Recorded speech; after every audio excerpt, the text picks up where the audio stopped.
बसंत वाटिका गांव में देविका अपनी बेटी जानवी के साथ रहा करती थी। देविका अपने इलाके में एक छोटा सा करी पॉइंट चलाया करती थी। यह करी पॉइंट ही उनका गुजारा था। रोज स्कूल से आने के बाद जानवी अपनी माँ की सहायता करती थी। सुबह जानवी उसके छोटे छोटे बर्तन में जो भी खाना उसकी माँ चूल्हे के ऊपर करी पॉइंट पर बनाया करती थी, बिल्कुल वही खाना जानवी अपनी माँ से सीखकर पकाती थी। एक दिन देविका के भाई उनके घर पर खाना खाने आते हैं। खाना खाते हुए देविका के भाई देविका से कहते हैं, बहन, क्या लाजवाब सब्जी बनाई है तुमने, और ये मछली की सब्जी तो बहुत ही शानदार है। अरे भैया, ये तो आपकी भांजी जान ने बनाई है, खास आपके लिए। उसने ये फर्स्ट टाइम ट्राई किया है। उसे खाना पकाने का बहुत शौक है। तभी तो अब मेरी छोटी भांजी ने सब्जी बनाई है तो लाजवाब तो होनी ही चाहिए। वैसे भी जैसी माँ वैसी बेटी। मैं तो कहता हूँ कि तुम दोनों को सिर्फ मछली की सब्जी अपने करी पॉइंट पे बेचना शुरू करना चाहिए, तब तुम देखना तुम कैसे आसमान छू लोगे। आइडिया तो अच्छा है भैया, मैं यह जरूर करूंगी। देविका अगले दिन ही मछली की सब्जी अपने मेन्यू में ऐड करती है और बहुत जल्द फिश करी बहुत मशहूर हो जाती है और लोग खासकर फिश करी खरीदने देविका के करी पॉइंट पर आया करते थे। लेकिन थोड़ी दिनों के बाद लकड़ी के चूल्हे में खाना बनाने से देविका की तबीयत कमजोर हो जाती है और वह बिस्तर पर सवर जाती है। अपनी बीमार माँ को देखकर जानवी अपनी माँ के पास जाकर कहती है, माँ, तुम चिंता मत करो, मैं सब कुछ संभाल लूंगी। यह कहकर जानवी अपने छोटे छोटे हाथों से लकड़ी के चूल्हे पर खाना बनाने का प्रयास करती है। अपने छोटे छोटे हाथों से इतने बड़े बर्तन में खाना पकाना जानवी के लिए आसान नहीं था। यह सब देखकर देविका को बहुत बुरा लगता है और वह जानवी से कहती है, बेटा जानवी, यह तुम्हारे बस की काम नहीं है। बेटा तुम रहने दो, इतने बड़े बर्तन में तुम्हारे छोटे हाथों से खाना बनाना आसान नहीं है। माँ, अगर मैं यह काम छोड़ दूं तो हमारा क्या होगा? अब हम क्या करेंगे? बेटा कर भी क्या सकते हैं, तुम यह काम रहने दो।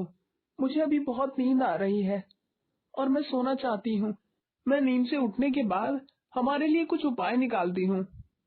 यह कहकर देविका सो जाती है, लेकिन जानवी से अपनी माँ की कमजोर हालत देखी नहीं गई।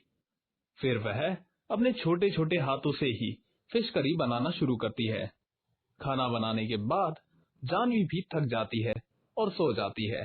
थोड़ी देर के बाद जब जानवी नींद से उठती है और देखती है कि उसका बनाया हुआ फिश करी बर्तन में से गायब है। अरे ये क्या, इसमें तो फिश करी गायब है। माँ, माँ, मैंने जो फिश करी बनाया है वह गायब है। न जाने कैसे गायब हो गया। क्या बात कर रही हो बेटा? मुझे तो मालूम ही नहीं था कि तुमने फिश करी बनाया। मुझे तो कुछ मालूम ही नहीं है। बेटा, तुमने कब बनाया? यह सब सुनकर जानवी को कुछ समझ नहीं आता है। अगले दिन भी जानवी अपने छोटे छोटे बर्तन लेकर फिर से फिश करी बनाती है और फिर से फिश करी गायब हो जाती है। उसके बनाए हुए फिश करी को फिर से गायब हुआ देखकर जानवी को बहुत गुस्सा आता है। कैसे तो भी करके उस चोर को पकड़ना था। वह दूसरे दिन फिर से फिश करी बनाती है और दूर से छुपकर देखती है कि आखिर उसकी सब्जी चुराने वाला चोर कौन है। तब वह देखती है कि 4 लिलीपुट आकर वह फिश करी को ले जा रहे हैं। यह देखते ही जानवी दौड़ते हुए उनके पास जाती है और उनको रोकती है। कौन हो तुम लोग? और तुम मेरे घर से खाना क्यों चुरा रहे हो? हम लोग बहुत मुसीबत में हैं और तुम हम ही से चोरी कर रहे हो। क्या यह गलत बात नहीं है? हम मानते हैं कि हमने गलतियां की हैं, लेकिन प्लीज आप हमारी परिस्थितियों को समझिए। हमारे महाराज को आपका बनाया हुआ फिश करी बहुत पसंद आता है। लाख कोशिश करने के बावजूद भी हम आपके जैसा फिश करी नहीं बना पा रहे हैं और हमारे महाराज को तो यही फिश करी खाना है। अगर हम लोग ने अभी ये फिश करी महाराज तक नहीं पहुंचाया तो वो हमें मार देंगे। यह सब मैं नहीं जानती। मेरी माँ की तबीयत बहुत खराब है। हम लोग खुद मुसीबत में हैं। वैसे भी मैं क्यों सोचूं आपके बारे में? हम आपकी दुविधा समझते हैं। हम रोज आपसे फिश करी लेकर बदले में आपको 2 सोने के सिक्के देंगे और तुम्हारी माँ की तबीयत के लिए हम आपको दवाई भी देंगे। अब चिंता मत करिए, आपकी माँ जल्दी ठीक हो जाएगी। अगर सच में मेरी माँ ठीक हो जाएगी तो मैं जरूर तुम्हारी बात को मानने के लिए तैयार हूँ। तब लिलीपुट जानवी को एक दवाई देते हैं और जानवी वह दवाई अपनी माँ को देती है। अगले दिन जानवी की माँ बिल्कुल ठीक हो जाती है। अपनी माँ को ठीक होते हुए देखकर जानवी पूरी कहानी अपनी माँ को बताती है। जानवी बेटा, ये सब भगवान की कृपा है, जो होता है उसे होने दो।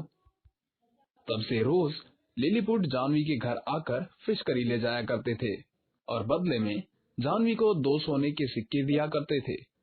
उन पैसों से जानवी और उसकी माँ खुशी से रहने लगे।